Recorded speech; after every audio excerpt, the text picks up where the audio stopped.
1 Coríntios capítulo 1. Eu, Paulo, que fui chamado pela vontade de Deus para ser apóstolo de Cristo Jesus, escrevo, junto com o irmão Sóstenes, esta carta à Igreja de Deus que está na cidade de Corinto. Escrevo a todos os que, pela sua união com Cristo Jesus, foram chamados para pertencerem ao povo de Deus. Esta carta é também para aqueles que em todos os lugares adoram o nosso Senhor Jesus Cristo, Senhor deles e nosso. Que a graça e a paz de Deus, o nosso Pai, e do Senhor Jesus Cristo estejam com vocês. Eu sempre agradeço ao meu Deus por causa da graça que Ele tem dado a vocês por meio de Cristo Jesus. Por estarem unidos com Cristo Jesus, vocês foram enriquecidos em tudo, tanto no dom de anunciar o Evangelho como no dom da sabedoria espiritual. A mensagem a respeito de Cristo está tão firme em vocês, que vocês não têm deixado de receber nenhum dom espiritual enquanto esperam a vinda do nosso Senhor Jesus Cristo. Cristo vai conservá-los firmes até o fim para que no dia da volta do nosso Senhor Jesus Cristo vocês não tenham culpa de nada. Deus é fiel e chamou vocês para que vivam em união com o seu Filho Jesus Cristo, o nosso Senhor. Eu, irmãos, peço, pela autoridade do nosso Senhor Jesus Cristo, que vocês estejam de acordo no que dizem e que não haja divisões entre vocês. Sejam completamente unidos num só pensamento e numa só intenção. Pois, meus irmãos, algumas pessoas da família de Cloé me contaram que há brigas entre vocês. O que eu quero dizer é isto: cada um de vocês diz uma coisa diferente. Um diz eu sou de Paulo, outro, eu sou de Apolo, outro, eu sou de Pedro, e ainda outro, eu sou de Cristo. Por acaso Cristo foi dividido em várias partes? Será que Paulo morreu crucificado em favor de vocês? Ou será que vocês foram batizados em nome de Paulo? Graças a Deus que eu não batizei nenhum de vocês, a não ser Crispo e Gaio. Assim ninguém pode dizer que vocês foram batizados em meu nome? Ah, sim. Batizei também Estéfanas e a família dele, mas não lembro de ter batizado mais ninguém, pois Cristo não me enviou para batizar, mas para anunciar o Evangelho e anunciá-lo sem usar a linguagem da sabedoria humana, para não tirar o poder da morte de Cristo na cruz.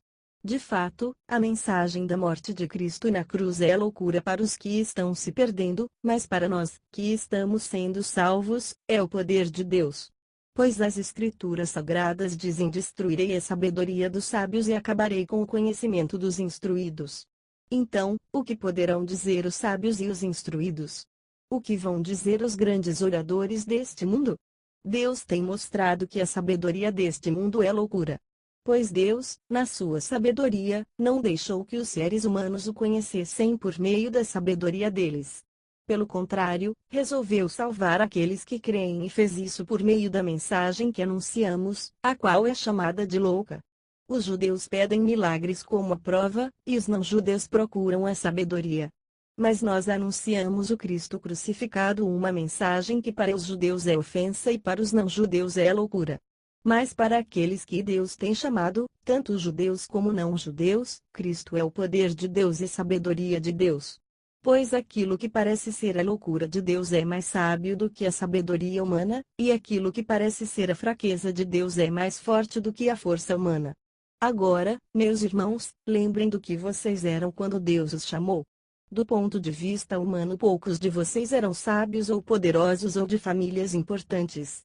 Para envergonhar os sábios, Deus escolheu aquilo que o mundo acha que é loucura, e, para envergonhar os poderosos, Ele escolheu o que o mundo acha fraco. Para destruir o que o mundo pensa que é importante, Deus escolheu aquilo que o mundo despreza, acha humilde e diz que não tem valor. Isso quer dizer que ninguém pode ficar orgulhoso, pois sabe que está sendo visto por Deus. Porém, Deus uniu vocês com Cristo Jesus e fez com que Cristo seja nossa sabedoria. E é por meio de Cristo que somos aceitos por Deus, nos tornamos o povo de Deus e somos salvos. Portanto, como as Escrituras Sagradas dizem: quem quiser se orgulhar, que se orgulhe daquilo que o Senhor faz. Aspas. 1 Coríntios capítulo 2. Meus irmãos, quando fui anunciar a vocês a verdade secreta de Deus, não usei muitas palavras nem grande sabedoria. Porque, quando estive com vocês, resolvi esquecer tudo, a não ser Jesus Cristo e principalmente a sua morte na cruz. Quando visitei vocês, eu estava fraco e tremia de medo. O meu ensinamento e a minha mensagem não foram dados com a linguagem da sabedoria humana, mas com provas firmes do poder do Espírito de Deus. Portanto, a fé que vocês têm não se baseia na sabedoria humana, mas no poder de Deus. Porém, para os que são espiritualmente maduros, anunciamos uma mensagem de sabedoria. Mas não é de uma sabedoria deste mundo nem a dos poderes que o governam e que estão perdendo o seu poder. A sabedoria que anunciamos é a sabedoria secreta de Deus, escondida dos seres humanos, a sabedoria que o próprio Deus, antes mesmo da criação do mundo, já havia escolhido para nossa glória. Nenhum dos poderes que agora governam o mundo conheceu essa sabedoria. Pois, se a tivessem conhecido, não teriam crucificado o glorioso Senhor. Porém, como dizem as Escrituras Sagradas, o que ninguém nunca viu nem ouviu, e o que jamais alguém pensou que podia acontecer, foi isso que Deus preparou para aqueles que o amam.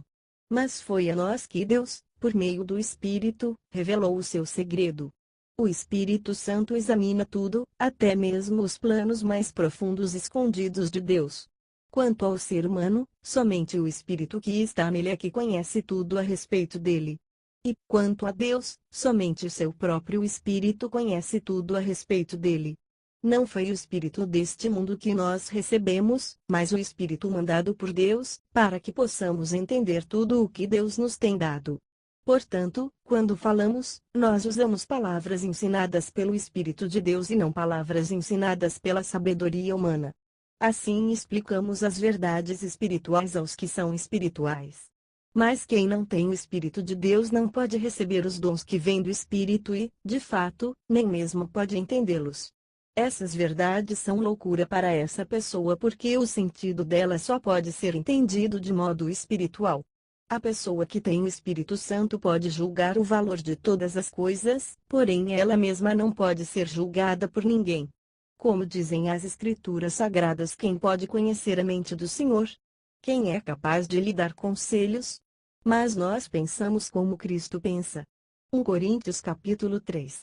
Na verdade, irmãos, eu não pude falar com vocês como costumo fazer com as pessoas que têm o Espírito de Deus. Tive de falar com vocês como se vocês fossem pessoas do mundo, como se fossem crianças na fé cristã.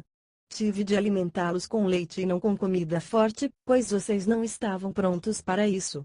E ainda não estão prontos, porque vivem como se fossem pessoas deste mundo. Quando existem ciumeiras e brigas entre vocês, será que isso não prova que vocês são pessoas deste mundo e fazem o que todos fazem? Quando alguém diz eu sou de Paulo, e outro eu sou de Apolo, será que assim não estão agindo como pessoas deste mundo? Afinal de contas, quem é Apolo? E quem é Paulo? Somos somente servidores de Deus, e foi por meio de nós que vocês creram no Senhor. Cada um de nós faz o trabalho que o Senhor lhe deu para fazer. Eu plantei, e Apolo regou a planta, mas foi Deus quem a fez crescer. De modo que não importa nem o que planta nem o que rega, mas sim Deus, que dá o crescimento. Pois não existe diferença entre a pessoa que planta e a pessoa que rega. Deus dará recompensa de acordo com o trabalho que cada um tiver feito. Porque nós somos companheiros de trabalho no serviço de Deus, vocês são o terreno no qual Deus faz o seu trabalho. Vocês são também o edifício de Deus. Usando o dom que Deus me deu, eu faço o trabalho de um construtor competente. Ponho o alicerce, e outro constrói em cima dele, porém cada um deve construir com cuidado. Porque Deus já pôs Jesus Cristo como o único alicerce, e nenhum outro alicerce pode ser colocado. Alguns usam ouro ou prata ou pedras preciosas para construírem em cima do alicerce. E ainda outros usam madeira ou capim ou palha. O dia de Cristo vai mostrar claramente a qualidade do trabalho de cada um. Pois o fogo daquele dia mostrará o trabalho de cada pessoa. O fogo vai mostrar e provar a verdadeira qualidade do trabalho. Se aquilo que alguém construir em cima do alicerce resistir ao fogo, então o construtor receberá a recompensa. Mas, se o trabalho de alguém for destruído pelo fogo, então esse construtor perderá a recompensa. Porém ele mesmo será salvo, como se tivesse passado pelo fogo para se salvar. Certamente vocês sabem que são o templo de Deus e que o Espírito de Deus vive em vocês. Assim, se alguém destruir o templo de Deus, Deus destruirá essa pessoa. Pois o templo de Deus é santo, vocês são o seu templo. Que ninguém engane a si mesmo. Se algum de vocês pensa que é sábio conforme a sabedoria humana, então precisa se tornar louco para ser, de fato, sábio. Pois aquilo que este mundo acha que é sabedoria, Deus acha que é loucura. Como dizem as Escrituras Sagradas, Deus pega os sábios nas suas espertezas. E também o Senhor sabe que os pensamentos dos sábios não valem nada. Ninguém deve se orgulhar daquilo que as pessoas podem fazer. Pois tudo é de vocês, isto é, Paulo, Apolo, Pedro, este mundo, a vida e a morte, o presente e o futuro.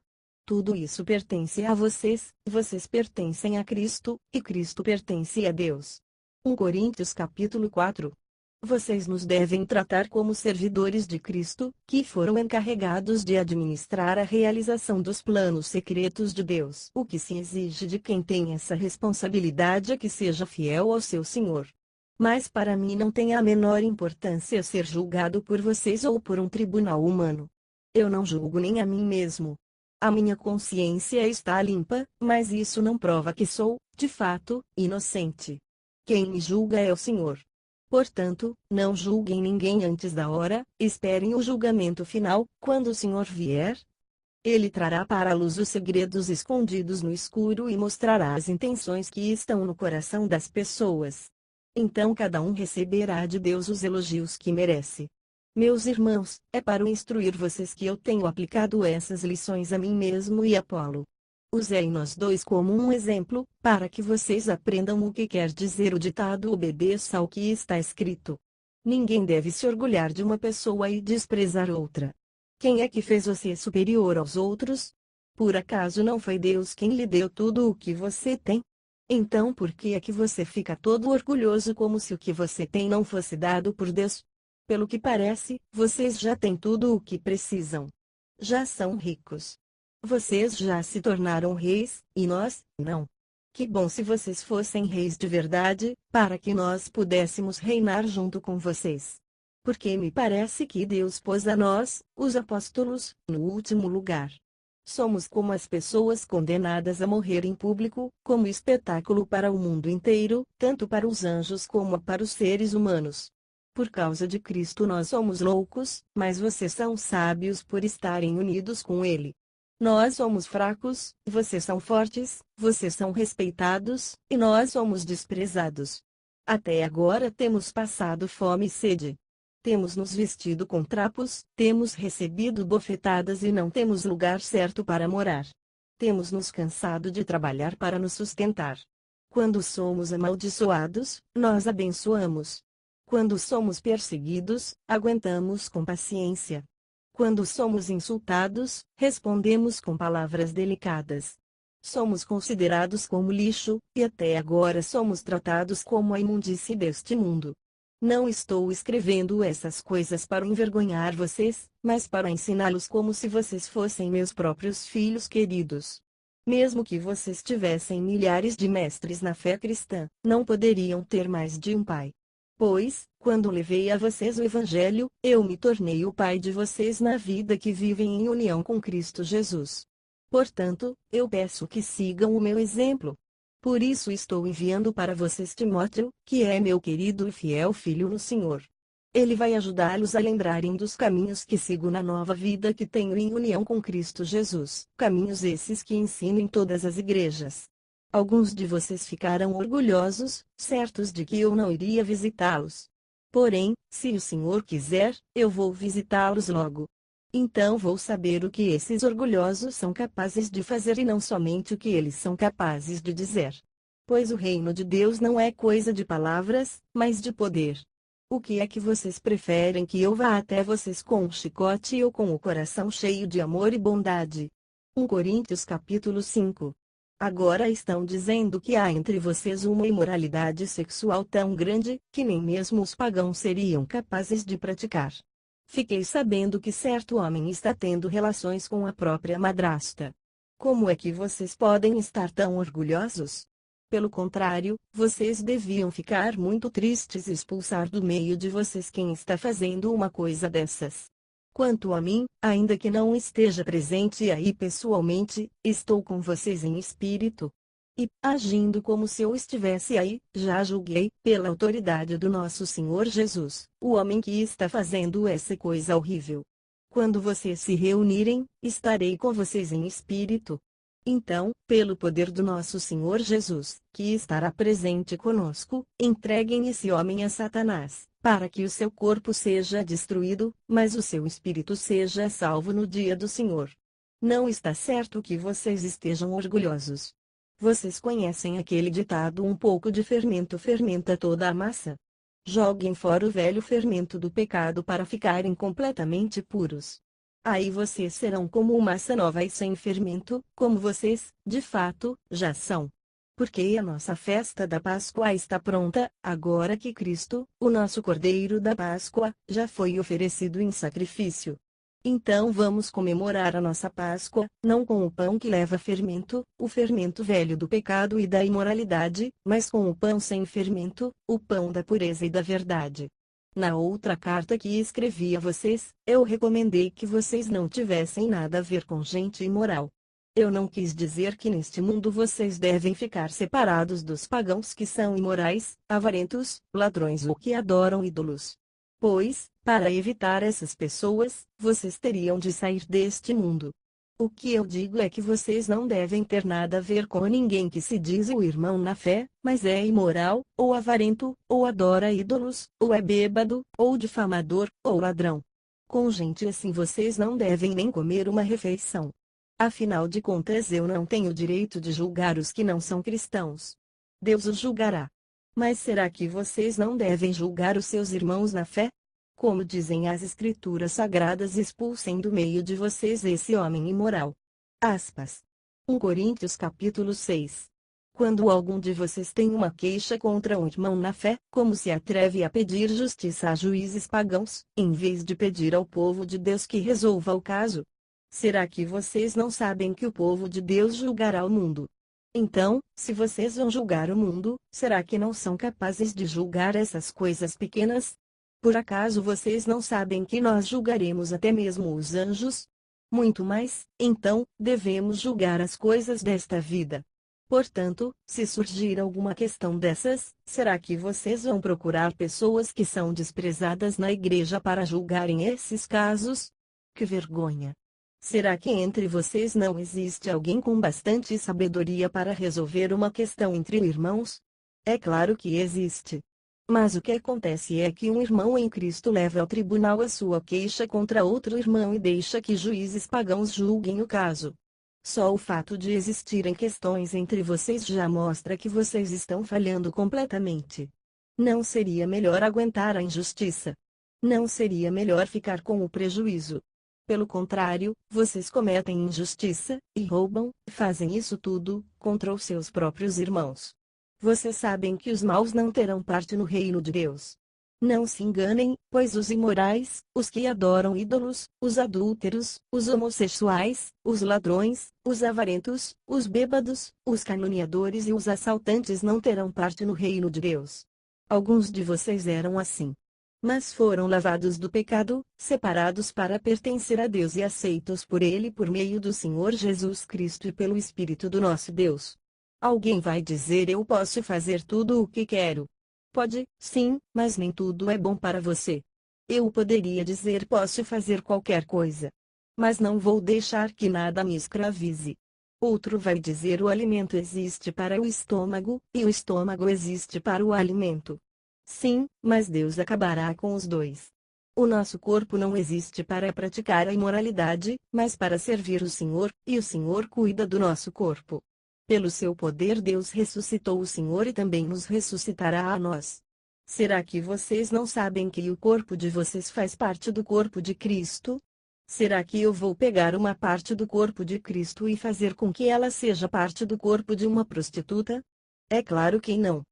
Ou será que vocês não sabem que o homem que se une com uma prostituta se torna uma só pessoa com ela? As Escrituras Sagradas afirmam: os dois se tornam uma só pessoa. Porém, quem se une com o Senhor se torna, espiritualmente, uma só pessoa com Ele. Fujam da imoralidade sexual.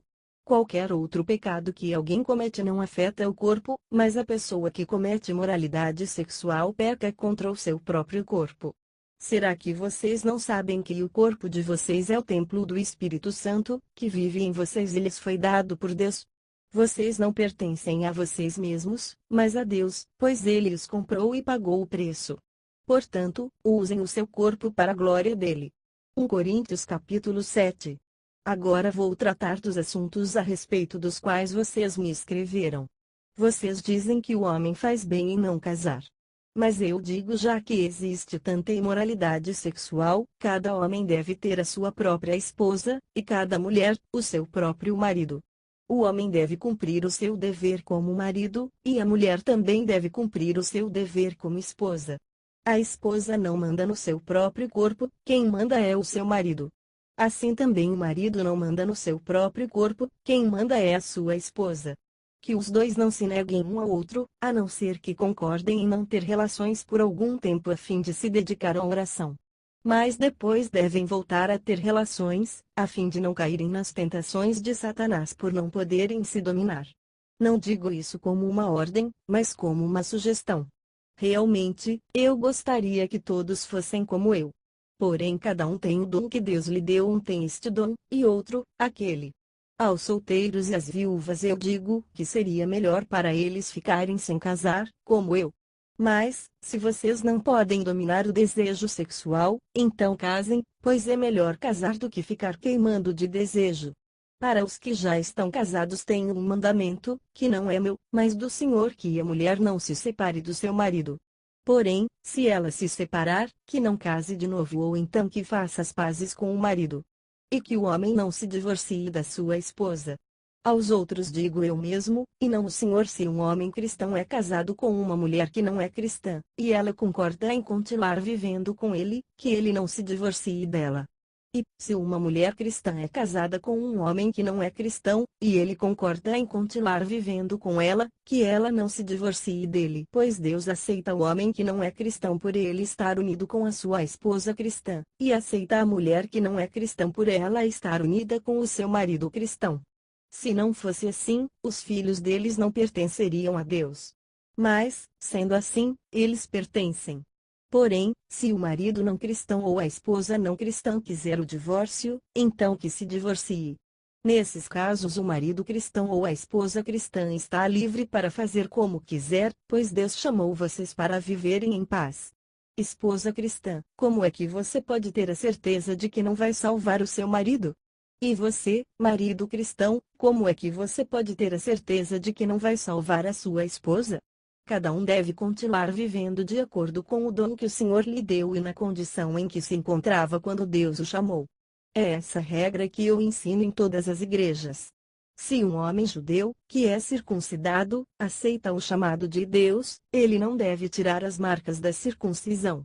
E, se um homem não judeu, que não é circuncidado, aceita o chamado de Deus, ele não deve circuncidar-se.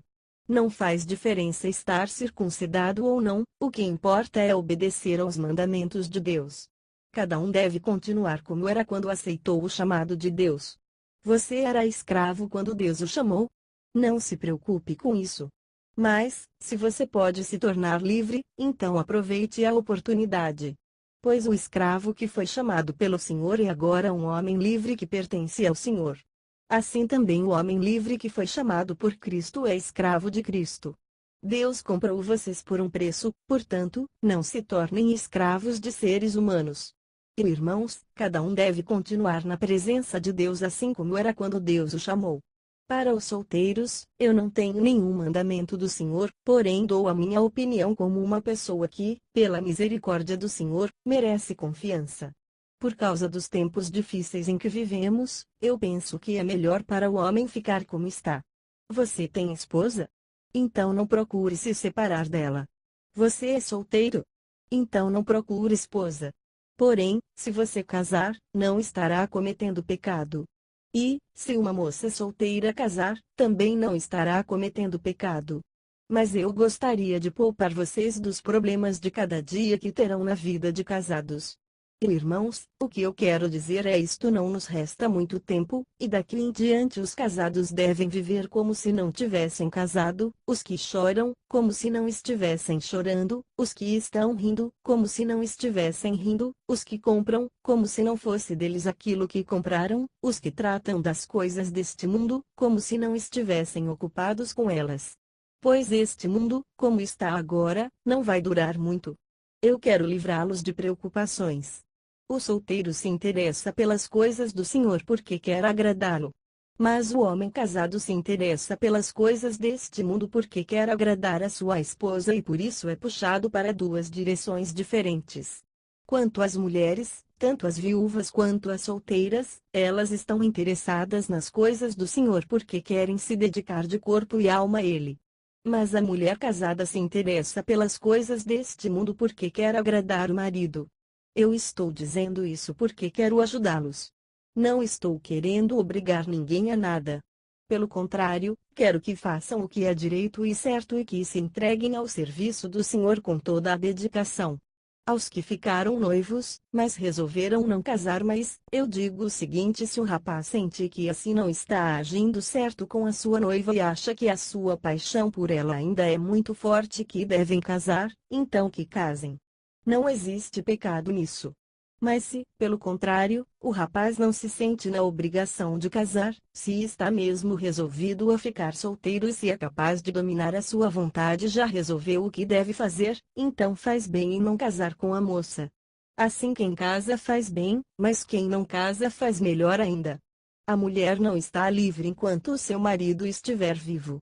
Caso o marido morra, ela fica livre para casar com quem quiser, contanto que case com um cristão.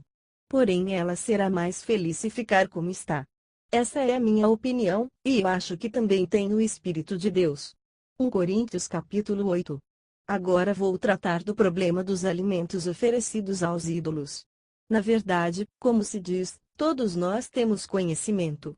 Porém, esse tipo de conhecimento enche a pessoa de orgulho, mas o amor nos faz progredir na fé. A pessoa que pensa que sabe alguma coisa ainda não tem a sabedoria que precisa. Mas quem ama a Deus é conhecido por Ele. Quanto a comer alimentos que tenham sido oferecidos aos ídolos, nós sabemos que um ídolo representa alguma coisa que realmente não existe. E sabemos que existe somente um Deus. Pois existem os que são chamados de deuses, tanto no céu como na terra, como também existem muitos deuses e muitos senhores. Porém, para nós existe somente um Deus, o Pai Criador de todas as coisas, para quem nós vivemos. E existe somente um Senhor, que é Jesus Cristo, por meio de quem todas as coisas foram criadas e por meio de quem nós existimos. Mas nem todos conhecem essa verdade.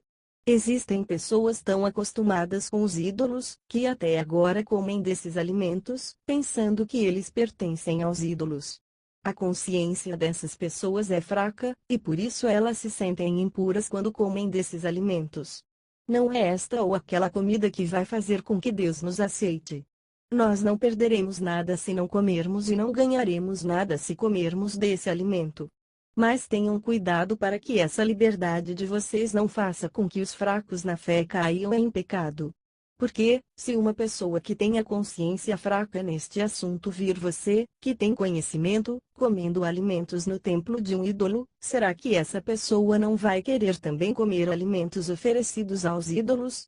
Assim, este cristão fraco, este seu irmão por quem Cristo morreu, vai se perder por causa do conhecimento que você tem. Desse modo, pecando contra o seu irmão e ferindo a consciência dele, você estará pecando contra Cristo. Portanto, se o alimento faz com que o meu irmão peque, nunca mais vou comer carne a fim de que eu não seja causa do pecado dele. 1 Coríntios capítulo 9. Será que eu não sou um homem livre? Por acaso não sou um apóstolo? Será que eu não vi Jesus, o nosso Senhor? Por acaso vocês não são o resultado do trabalho que faço para o Senhor? Mesmo que outros não me aceitem como apóstolo, vocês me aceitam. Vocês mesmos, pelo fato de estarem unidos com o Senhor, são a prova de que sou um apóstolo. Quando as pessoas me criticam, eu me defendo, dizendo assim: será que eu não tenho direito de receber comida e bebida pelo meu trabalho? Será que nas minhas viagens eu não tenho direito de levar comigo uma esposa cristã, como fazem os outros apóstolos, os irmãos do Senhor Jesus e também Pedro? Ou será que Barnabé e eu somos os únicos que temos de trabalhar para nos sustentar? Quem já ouviu falar de algum soldado que pagou as suas próprias despesas no exército? Ou qual é o fazendeiro que não come das uvas da sua própria plantação? Ou qual é o pastor que não toma do leite do seu gado? Não pensem que eu me apoio somente nesses exemplos da vida diária, pois a lei diz a mesma coisa. Na lei de Moisés está escrito assim: não amarre a boca do boi quando ele estiver pisando o trigo. Por acaso Deus está interessado nos bois? Ou foi a nosso respeito que ele disse isso? É claro que isso está escrito em nosso favor. Tanto a pessoa que planta como a que colhe fazem o seu trabalho na esperança de receber a sua parte da colheita. Se temos semeado entre vocês a semente espiritual, será demais se recebermos de vocês alguma recompensa material? Se outros têm o direito de esperar isso de vocês, será que nós não temos muito mais direito do que eles? No entanto, nós não temos usado esse direito. Pelo contrário, temos aguentado tudo para não atrapalhar o Evangelho de Cristo.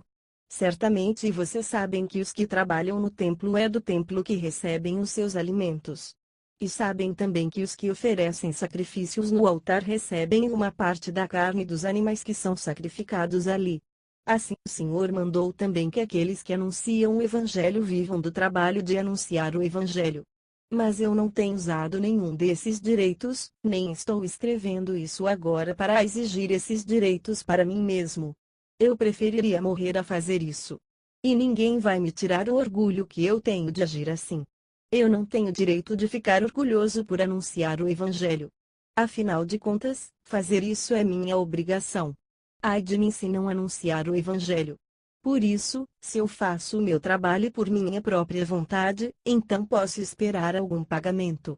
Porém, se faço como um dever, é porque é um trabalho que Deus me deu para fazer. Nesse caso, qual é o pagamento que recebo? É a satisfação de anunciar o Evangelho sem cobrar nada e sem exigir os direitos que tenho como pregador do Evangelho. Sou um homem livre, não sou escravo de ninguém. Mas eu me fiz escravo de todos a fim de ganhar para Cristo o maior número possível de pessoas. Quando trabalho entre os judeus, vivo como judeu a fim de ganhá-los para Cristo. Não estou debaixo da lei de Moisés, mas, quando trabalho entre os judeus, vivo como se estivesse debaixo dessa lei para ganhar os judeus para Cristo. Assim também, quando estou entre os não-judeus, vivo fora da lei de Moisés a fim de ganhar os não-judeus para Cristo. Isso não quer dizer que eu não obedeço à lei de Deus, pois estou, de fato, debaixo da lei de Cristo. Quando estou entre os fracos na fé, eu me torno fraco também a fim de ganhá-los para Cristo. Assim eu me torno tudo para todos a fim de poder, de qualquer maneira possível, salvar alguns. Faço tudo isso por causa do Evangelho a fim de tomar parte nas suas bênçãos. Vocês sabem que numa corrida, embora todos os corredores tomem parte, somente um ganha o prêmio. Portanto, corram de tal maneira que ganhem o prêmio. Todo atleta que está treinando aguenta exercícios duros porque quer receber uma coroa de folhas de louro, uma coroa que, aliás, não dura muito. Mas nós queremos receber uma coroa que dura para sempre. Por isso corro direto para a linha final. Também sou como um lutador de boxe que não perde nenhum golpe. Eu trato meu corpo duramente e o obrigo a ser completamente controlado para que, depois de ter chamado outros para entrarem na luta, eu mesmo não venha a ser eliminado dela. 1 Coríntios capítulo 10. Irmãos, eu quero que vocês lembrem do que aconteceu com os nossos antepassados que seguiram Moisés. Todos foram protegidos pela nuvem e passaram pelo Mar Vermelho. Como seguidores de Moisés, eles foram batizados na nuvem e no mar. Todos comeram da mesma comida espiritual e beberam da mesma bebida espiritual. Pois bebiam daquela rocha espiritual que ia com eles, e a rocha era Cristo. Mas Deus não ficou contente com a maioria deles, e por isso eles morreram, e os seus corpos ficaram espalhados no deserto. Tudo isso aconteceu a fim de nos servir de exemplo, para nós não querermos coisas mais como eles quiseram, nem adorarmos ídolos, como alguns deles adoraram. Como dizem as escrituras sagradas, o povo sentou-se para comer e beber e se levantou para se divertir. Não devemos cometer imoralidade sexual, como alguns deles fizeram. E, porque eles fizeram isso, 23.000 deles caíram mortos num dia só. Não devemos pôr à prova a paciência de Cristo, como alguns deles fizeram, e por isso foram mortos pelas cobras. Vocês não devem se queixar, como fizeram alguns deles, e por isso foram destruídos pelo anjo da morte. Tudo isso aconteceu com os nossos antepassados a fim de servir de exemplo para os outros, e aquelas coisas foram escritas a fim de servirem de aviso para nós. Pois estamos vivendo no fim dos tempos. Portanto, aquele que pensa que está de pé é melhor ter cuidado para não cair. As tentações que vocês têm de enfrentar são as mesmas que os outros enfrentam, mas Deus cumpre a sua promessa e não deixará que vocês sofram tentações que vocês não têm forças para suportar. Quando uma tentação vier, Deus dará forças a vocês para suportá-la, e assim vocês poderão sair dela. Por isso, meus queridos amigos, fujam da adoração de ídolos. Eu falo com vocês como com pessoas que têm capacidade para entender o que estou afirmando. Julguem vocês mesmos o que eu estou dizendo. Pensem no cálice pelo qual damos graças a Deus na ceia do Senhor. Será que, quando bebemos desse cálice, não estamos tomando parte no sangue de Cristo? E, quando partimos e comemos o pão, não estamos tomando parte no corpo de Cristo? Mesmo sendo muitos, todos comemos do mesmo pão, que é um só, e por isso somos um só corpo. Pensem no povo de Israel. Aqueles que comem as coisas oferecidas em sacrifícios tomam parte juntos no sacrifício que é oferecido a Deus no altar. O que é que eu quero dizer com isso? Que o ídolo ou o alimento que é oferecido a ele tem algum valor? É claro que não. O que estou dizendo é que aquilo que é sacrificado nos altares pagãos é oferecido aos demônios e não a Deus. E eu não quero que vocês tomem parte nas coisas dos demônios. Vocês não podem beber do cálice do Senhor e também do cálice dos demônios. Vocês não podem comer na mesa do Senhor e também na mesa dos demônios. Ou será que queremos provocar o Senhor, fazendo com que ele fique com ciúmes?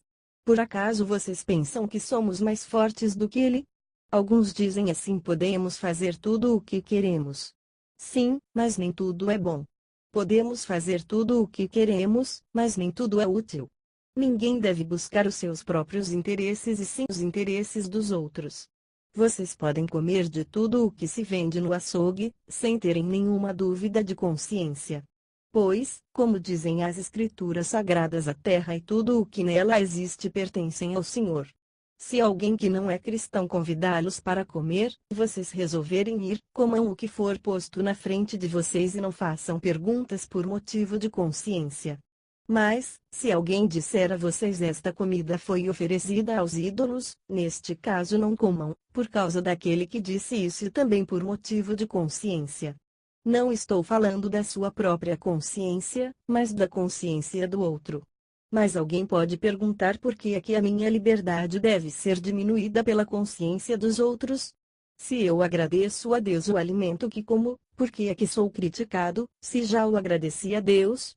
Portanto, quando vocês comem, ou bebem, ou fazem qualquer outra coisa, façam tudo para a glória de Deus.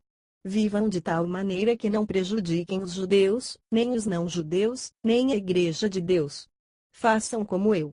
Procuro agradar a todos em tudo o que faço, não pensando no meu próprio bem, mas no bem de todos, a fim de que eles possam ser salvos. 1 Coríntios capítulo 11. Sigam o meu exemplo como eu sigo o exemplo de Cristo. Eu os elogio porque vocês sempre lembram de mim e seguem as instruções que eu passei para vocês.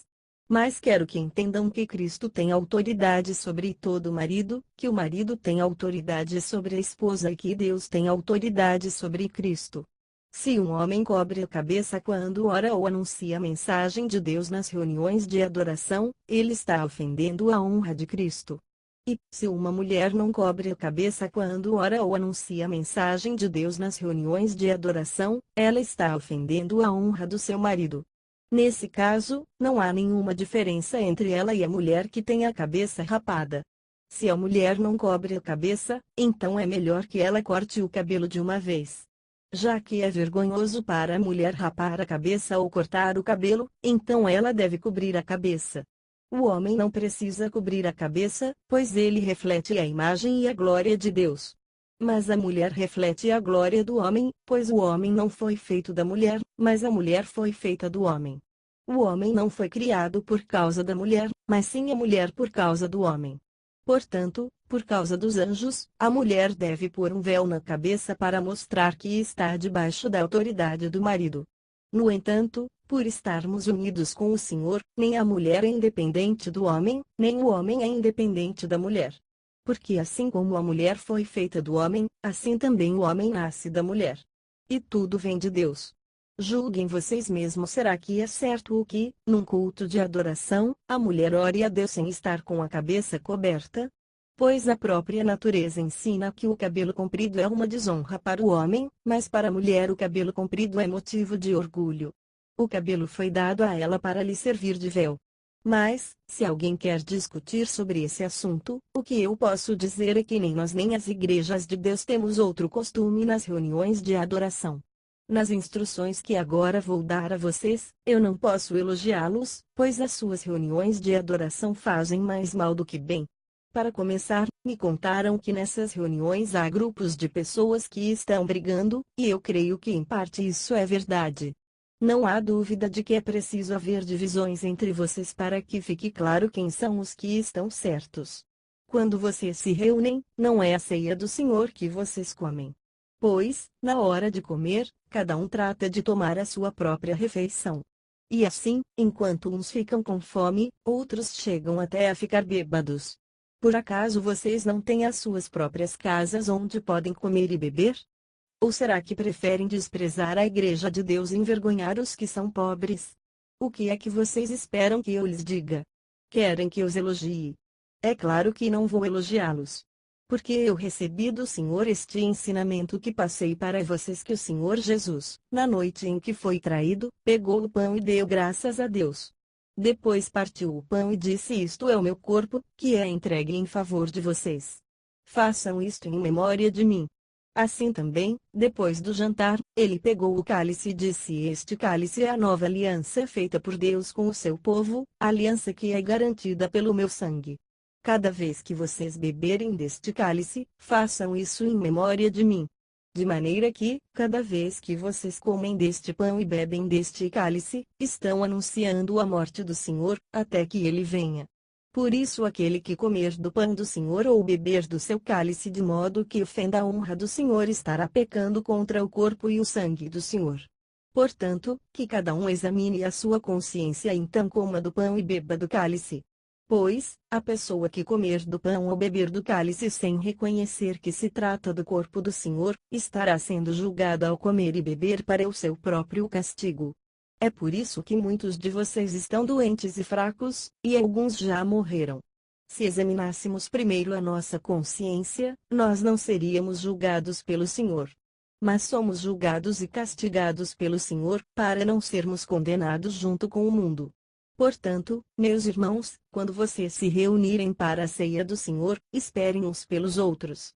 E, se alguém estiver com fome, que coma em casa, para que Deus não castigue vocês por causa dessas reuniões. Os outros assuntos eu resolverei quando chegar aí. 1 Coríntios capítulo 12.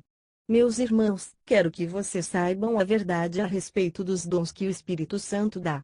Vocês sabem que, quando ainda eram pagãos, vocês eram desviados, de várias maneiras, para a adoração dos ídolos, os quais não têm vida. Por isso precisam compreender que ninguém que diz que Jesus seja maldito pode estar falando pelo poder do Espírito de Deus. E que ninguém pode dizer Jesus é Senhor, a não ser que seja guiado pelo Espírito Santo. Existem tipos diferentes de dons espirituais, mas é um só e o mesmo Espírito quem dá esses dons. Existem maneiras diferentes de servir, mas o Senhor que servimos é o mesmo. Há diferentes habilidades para realizar o trabalho, mas é o mesmo Deus quem dá a cada um a habilidade para fazê-lo. Para o bem de todos, Deus dá a cada um alguma prova da presença do Espírito Santo. Para uma pessoa o Espírito dá a mensagem de sabedoria e para outra o mesmo Espírito dá a mensagem de conhecimento. Para uma pessoa o mesmo Espírito dá fé e para outra dá o poder de curar. Uma pessoa recebe do Espírito poder para fazer milagres, e outra recebe o dom de anunciar a mensagem de Deus. Ainda outra pessoa recebe a capacidade para saber a diferença entre os dons que vêm do Espírito e os que não vêm dele. Para uma pessoa o Espírito dá a capacidade de falar em línguas estranhas e para outra ele dá a capacidade de interpretar o que essas línguas querem dizer. Porém é um só e o mesmo Espírito quem faz tudo isso. Ele dá um dom diferente para cada pessoa, conforme ele quer. Cristo é como um corpo, o qual tem muitas partes. E todas as partes, mesmo sendo muitas, formam um só corpo. Assim, também, todos nós, judeus e não-judeus, escravos e livres, fomos batizados pelo mesmo Espírito para formar um só corpo. E a todos nós foi dado de beber do mesmo Espírito. Pois o corpo não é feito de uma só parte, mas de muitas. Se o pé disser já que não sou mão, não sou do corpo, nem por isso deixa de ser do corpo. Se o ouvido disser já que não sou olho, não sou do corpo, nem por isso deixa de ser do corpo. Se o corpo todo fosse olho, como poderíamos ouvir? E, se o corpo todo fosse ouvido, como poderíamos cheirar? Assim Deus colocou cada parte diferente do corpo conforme Ele quis. Se o corpo todo fosse uma parte só, não existiria corpo. De fato, existem muitas partes, mas um só corpo. Portanto, o olho não pode dizer para a mão eu não preciso de você. E a cabeça não pode dizer para os pés não preciso de vocês. O fato é que as partes do corpo que parecem ser as mais fracas são as mais necessárias, e aquelas que achamos menos honrosas são as que tratamos com mais honra. E as partes que parecem ser feias recebem um cuidado especial, que as outras mais bonitas não precisam. Foi assim que Deus fez o corpo, dando mais honra às partes menos honrosas. Desse modo não existe divisão no corpo, mas todas as suas partes têm o mesmo interesse umas pelas outras. Se uma parte do corpo sofre, todas as outras sofrem com ela. Se uma é elogiada, todas as outras se alegram com ela. Pois bem, vocês são o corpo de Cristo, e cada um é uma parte desse corpo. Na igreja, Deus pôs tudo no lugar certo em primeiro lugar, os apóstolos, em segundo, os profetas, e, em terceiro, os mestres. Em seguida pôs os que fazem milagres, depois os que têm o dom de curar, ou de ajudar, ou de liderar, ou de falar em línguas estranhas. Nem todos são apóstolos, ou profetas, ou mestres. Nem todos têm o dom de fazer milagres, nem de curar doenças, nem de falar em línguas estranhas, nem de explicar o que essas línguas querem dizer. Por isso se esforcem para ter os melhores dons. Porém eu vou mostrar a vocês o caminho que é o melhor de todos. 1 Coríntios capítulo 13. Eu poderia falar todas as línguas que são faladas na terra e até no céu, mas, se não tivesse amor, as minhas palavras seriam como o som de um gongo ou como o barulho de um sino. Poderia ter o dom de anunciar mensagens de Deus, ter todo o conhecimento, entender todos os segredos e ter tanta fé, que até poderia tirar as montanhas do seu lugar, mas, se não tivesse amor, eu não seria nada. Poderia dar tudo o que tenho e até mesmo entregar o meu corpo para ser queimado, mas, se eu não tivesse amor, isso não me adiantaria nada. Quem ama é paciente e bondoso. Quem ama não é ciumento, nem orgulhoso, nem vaidoso. Quem ama não é grosseiro nem egoísta, não fica irritado, nem guarda mágoas. Quem ama não fica alegre quando alguém faz uma coisa errada, mas se alegra quando alguém faz o que é certo. Quem ama nunca desiste, porém suporta tudo com fé, esperança e paciência. O amor é eterno. Existem mensagens espirituais, porém elas durarão pouco. Existe o dom de falar em línguas estranhas, mas acabará logo. Existe o conhecimento, mas também terminará. Pois os nossos dons de conhecimento e as nossas mensagens espirituais são imperfeitos. Mas, quando vier o que é perfeito, então o que é imperfeito desaparecerá. Quando eu era criança, falava como criança, sentia como criança e pensava como criança. Agora que sou adulto, parei de agir como criança. O que agora vemos é como uma imagem imperfeita num espelho embaçado, mas depois veremos face a face. Agora o meu conhecimento é imperfeito, mas depois conhecerei perfeitamente, assim como sou conhecido por Deus. Portanto, agora existem estas três coisas: a fé, a esperança e o amor. Porém a maior delas é o amor. 1 Coríntios capítulo 14. Portanto, esforcem-se para ter amor. Procurem também ter dons espirituais, especialmente o de anunciar a mensagem de Deus. Quem fala em línguas estranhas fala a Deus e não às pessoas, pois ninguém o entende. Pelo poder do Espírito Santo ele diz verdades secretas.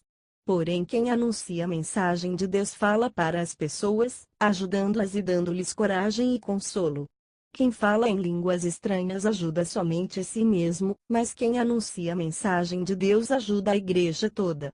Eu gostaria que vocês todos falassem em línguas estranhas, mas gostaria ainda mais que tivessem o dom de anunciar a mensagem de Deus. Porque quem anuncia a mensagem de Deus tem mais valor do que quem fala em línguas estranhas, a não ser que esteja ali alguém que possa interpretar o que está sendo dito, para que toda a igreja seja ajudada espiritualmente.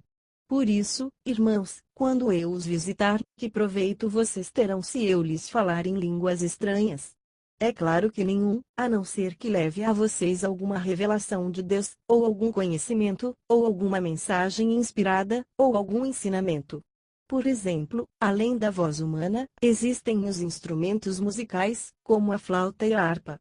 Se os sons não saírem com toda a clareza, como poderá alguém saber o que está sendo tocado em um ou outro desses instrumentos? Se quem toca a corneta não der um som bem claro, quem se preparará para a batalha? Assim, também, como é que os outros vão entender o que vocês estão dizendo se a mensagem por meio de línguas estranhas não for clara? Vocês estariam falando para o vento. No mundo há muitas línguas diferentes, mas cada uma faz sentido. Porém, se eu não entendo a língua na qual alguém está falando comigo, então quem fala essa língua é estrangeiro para mim, e eu sou um estrangeiro para ele. Por isso, já que vocês estão com tanta vontade de ter os dons do Espírito, procurem acima de tudo ter os dons que fazem com que a igreja cresça espiritualmente. Portanto, quem fala em línguas estranhas deve orar pedindo a Deus que lhe dê o dom de interpretar o que elas querem dizer. Porque, se eu orar em línguas estranhas, o meu espírito, de fato, estará orando, mas a minha inteligência não tomará parte nisso. O que vou fazer, então? Vou orar com o meu espírito, mas também vou orar com a minha inteligência, vou cantar com o meu espírito, mas também vou cantar com a minha inteligência. Se você dá graças a Deus em línguas estranhas, como é que uma pessoa simples, que estiver na reunião, poderá dizer a minha oração de agradecimento que você fez? Ela não vai conseguir entender nada do que você está dizendo. Mesmo que a sua oração seja muito boa, essa pessoa não receberá nenhuma ajuda. Eu agradeço a Deus porque falo em línguas estranhas muito mais do que vocês. Porém, nas reuniões da igreja prefiro dizer 5 palavras que possam ser entendidas, para assim ensinar os outros, do que dizer milhares de palavras em línguas estranhas. E irmãos, não pensem como crianças.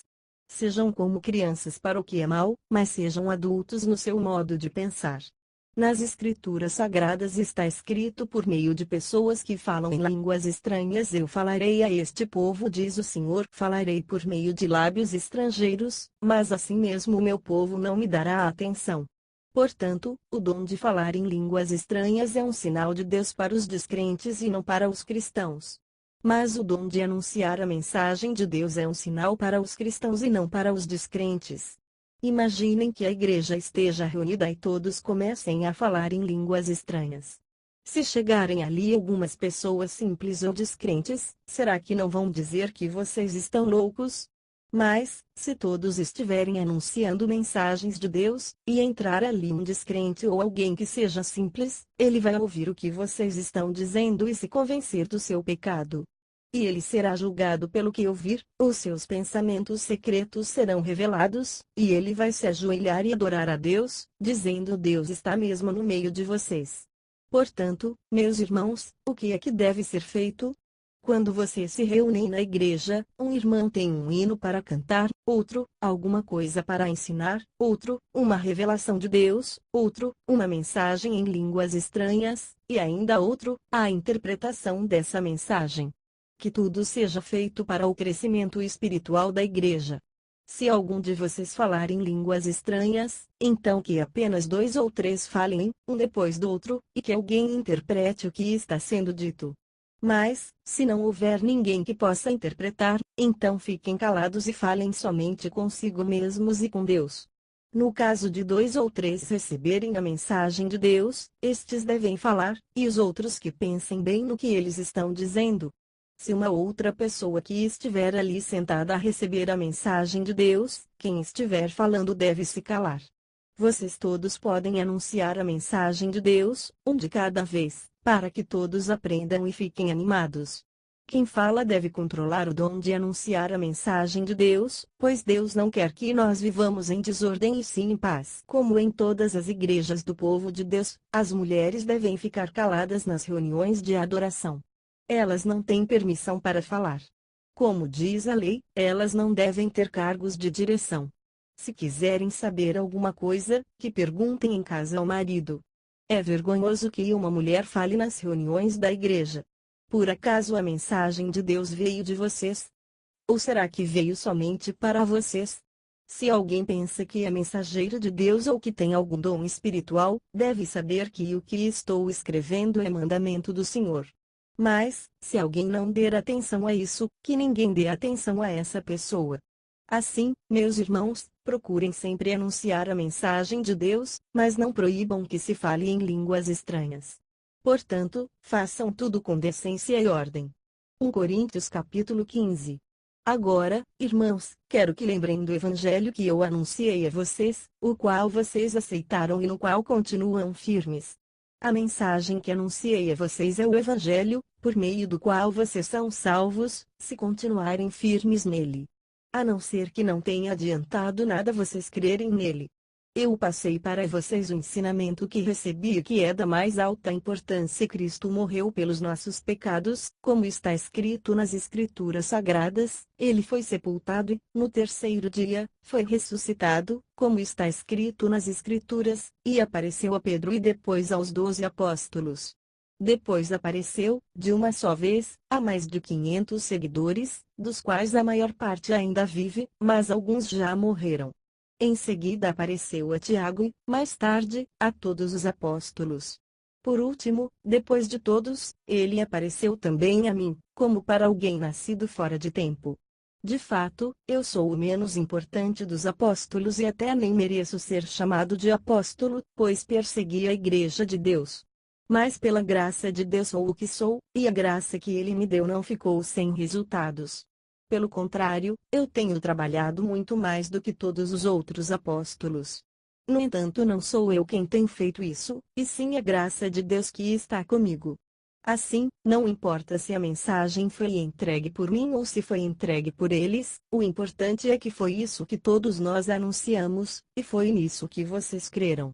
Se a nossa mensagem é que Cristo foi ressuscitado, como é que alguns de vocês dizem que os mortos não vão ressuscitar?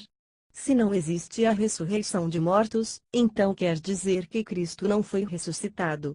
E, se Cristo não foi ressuscitado, nós não temos nada para anunciar, vocês não têm nada para crer. E mais ainda nesse caso estaríamos mentindo contra Deus, porque afirmamos que ele ressuscitou Cristo. Mas, se é verdade que os mortos não são ressuscitados, então Deus não ressuscitou Cristo. Porque, se os mortos não são ressuscitados, Cristo também não foi ressuscitado. E, se Cristo não foi ressuscitado, a fé que vocês têm é uma ilusão, vocês continuam perdidos nos seus pecados. Se Cristo não ressuscitou, os que morreram crendo nele estão perdidos. Se a nossa esperança em Cristo só vale para esta vida, nós somos as pessoas mais infelizes deste mundo. Mas a verdade é que Cristo foi ressuscitado, e isso é a garantia de que os que estão mortos também serão ressuscitados. Porque, assim como por meio de um homem veio a morte, assim também por meio de um homem veio a ressurreição. Assim como, por estarem unidos com Adão, todos morrem, assim também, por estarem unidos com Cristo, todos ressuscitarão. Porém cada um será ressuscitado na sua vez. Cristo, o primeiro de todos, depois os que são de Cristo, quando ele vier, e então virá o fim. Cristo destruirá todos os governos espirituais, todas as autoridades e poderes e entregará o reino a Deus, o Pai. Pois Cristo tem de reinar até que Deus faça com que ele domine todos os inimigos. O último inimigo que será destruído é a morte. As Escrituras Sagradas dizem: Deus pôs todas as coisas debaixo do domínio dele. É claro que dentro das palavras todas as coisas não está o próprio Deus, que põe tudo debaixo do domínio de Cristo. Mas, quando tudo for dominado por Cristo, então o próprio Cristo, que é o Filho, se colocará debaixo do domínio de Deus, que pôs todas as coisas debaixo do domínio dele. Então Deus reinará completamente sobre tudo. Pensem agora nas pessoas que são batizadas em favor dos mortos, o que é que elas esperam conseguir? Se os mortos não são ressuscitados, por que é que essas pessoas se batizam em favor deles? E, quanto a nós, por que é que nos colocamos em perigo a toda hora? Irmãos, eu enfrento a morte todos os dias. Se afirmo isso, é pelo orgulho que tenho de vocês, pois estamos todos unidos com Cristo Jesus, o nosso Senhor. Aqui em Éfeso eu lutei contra inimigos como se lutasse contra animais selvagens. E, se fiz isso somente por interesses humanos, o que foi que eu consegui com isso? Se é verdade que os mortos não são ressuscitados, façamos o que diz o ditado: comamos e bebamos porque amanhã morreremos. Não se enganem, as más companhias estragam os bons costumes. Comecem de novo a viver uma vida séria e direita e parem de pecar. Para fazer com que vocês fiquem envergonhados, eu digo o seguinte: alguns de vocês não conhecem a Deus. Mas alguém perguntará: como é que os mortos são ressuscitados? Que tipo de corpo eles vão ter? Seu tolo! Quando você semeia uma semente na terra, ela só brota se morrer. E o que foi semeado é apenas uma semente, talvez um grão de trigo ou outra semente qualquer, e não o corpo já formado da planta que vai crescer. Deus dá a essa semente o corpo que Ele quer e dá a cada semente um corpo próprio. E a carne dos seres vivos não é toda do mesmo tipo. Os seres humanos têm um tipo de carne, os animais, outro, os pássaros, outro, e os peixes, ainda outro. Há também corpos do céu e corpos da terra. Existe um tipo de beleza que pertence aos corpos celestes, e há outro que pertence aos corpos terrestres. O sol tem o seu próprio brilho, a lua, outro brilho, e as estrelas têm um brilho diferente. E mesmo as estrelas têm diferentes tipos de brilho. Pois será assim quando os mortos ressuscitarem. Quando o corpo é sepultado, é um corpo mortal, mas, quando for ressuscitado, será imortal. Quando ele é sepultado, é feio e fraco, mas, quando for ressuscitado, será bonito e forte. Quando é sepultado, é um corpo material, mas, quando for ressuscitado, será um corpo espiritual. É claro que, se existe um corpo material, então tem de haver também um corpo espiritual. Porque as Escrituras Sagradas dizem: Adão, o primeiro homem, foi criado como ser vivo. Mas o último Adão, Jesus Cristo, é o espírito que dá vida. Não é o espiritual que vem primeiro, mas sim o material, depois é que vem o espiritual. O primeiro homem foi feito do pó da terra, o segundo veio do céu. Os que pertencem à terra são como aquele que foi feito do pó da terra, os que pertencem ao céu são como aquele que veio do céu. Assim como somos parecidos com o homem feito do pó da terra, assim também seremos parecidos com o homem do céu. Meus irmãos, o que eu quero dizer é isto: o que é feito de carne e de sangue não pode ter parte no reino de Deus, e o que é mortal não pode ter a imortalidade. Escutem bem este segredo: nem todos vamos morrer, mas todos nós vamos ser transformados, num instante, num abrir e fechar de olhos, quando tocar a última trombeta. Ela tocará, os mortos serão ressuscitados como seres imortais, e todos nós seremos transformados. Pois este corpo mortal precisa se vestir com o que é imortal, este corpo que vai morrer precisa se vestir com o que não pode morrer. Assim, quando este corpo mortal se vestir com o que é imortal, quando este corpo que morre se vestir com o que não pode morrer, então acontecerá o que as Escrituras Sagradas dizem: a morte está destruída. A vitória completa. Onde está, ó morte, a sua vitória? Onde está, ó morte, o seu poder de ferir? O que dá à morte o poder de ferir é o pecado, e o que dá ao pecado o poder de ferir é a lei. Mas agradeçamos a Deus, que nos dá a vitória por meio do nosso Senhor Jesus Cristo. Portanto, queridos irmãos, continuem fortes e firmes. Continuem ocupados no trabalho do Senhor, pois vocês sabem que todo o seu esforço nesse trabalho sempre traz proveito. 1 Coríntios capítulo 16. Agora vou tratar do dinheiro para ajudar o povo de Deus da Judeia. Façam o que eu disse às igrejas da província da Galácia. Todos os domingos cada um de vocês separe e guarde algum dinheiro, de acordo com o que cada um ganhou. Assim não haverá necessidade de recolher ofertas quando eu chegar. Depois que chegar, eu enviarei, com cartas de apresentação, aqueles que vocês escolherem para levarem a oferta até Jerusalém. Se for conveniente que eu também vá, eles farão a viagem comigo. Eu visitarei vocês depois que tiver passado pela província da Macedônia, pois vou passar por lá. Pode ser que eu fique algum tempo com vocês, talvez todo o inverno, e assim vocês poderão me ajudar a continuar a minha viagem para onde quer que eu for. Pois eu não quero ver vocês apenas de passagem. Se o Senhor permitir, espero ficar bastante tempo com vocês. Resolvi ficar aqui em Éfeso até o dia de Pentecostes, pois encontrei aqui ótimas oportunidades para um grande e proveitoso trabalho, embora muita gente esteja contra mim. Se Timóteo chegar aí, façam tudo para que ele se sinta bem entre vocês, pois, assim como eu, ele também está trabalhando para o Senhor. Não deixem que ninguém o despreze. Pelo contrário, vocês devem ajudá-lo a continuar a sua viagem em paz, a fim de que ele volte para cá. Pois estou esperando que ele volte junto com os outros irmãos. Quanto ao irmão Apolo, tenho recomendado muitas vezes que vá visitar vocês com os outros irmãos, mas ele acha que não deve ir agora. Ele irá na primeira oportunidade. Estejam alertas, fiquem firmes na fé, sejam corajosos, sejam fortes. Que tudo o que vocês fizerem seja feito com amor. Vocês conhecem Estéfanas e a família dele. Vocês sabem que eles foram os primeiros cristãos convertidos na província da Caia e que eles têm se dedicado ao serviço do povo de Deus. Peço a vocês, meus irmãos, que sigam a orientação deles e dos outros que os ajudam e trabalham com eles. Eu estou alegre com a vinda de Estéfanas, de Fortunato e de Acaico, pois eles fizeram o que vocês, por estarem ausentes, não podiam fazer. Eles me animaram muito, e sei que animaram vocês também. Gente como essa merece elogios. As igrejas da província da Ásia mandam saudações. Aquila e a sua esposa Priscila e a igreja que se reúne na casa deles mandam saudações cristãs a vocês. Todos os irmãos daqui mandam saudações. Cumprimentem uns aos outros com um beijo de irmão. Escrevo isto com a minha própria mão. Saudações de Paulo. Quem não ama o Senhor, que seja amaldiçoado. Maranatá, vem, nosso Senhor. Que a graça do nosso Senhor Jesus esteja com vocês. E que o meu amor esteja com todos vocês, pois estamos unidos com Cristo Jesus.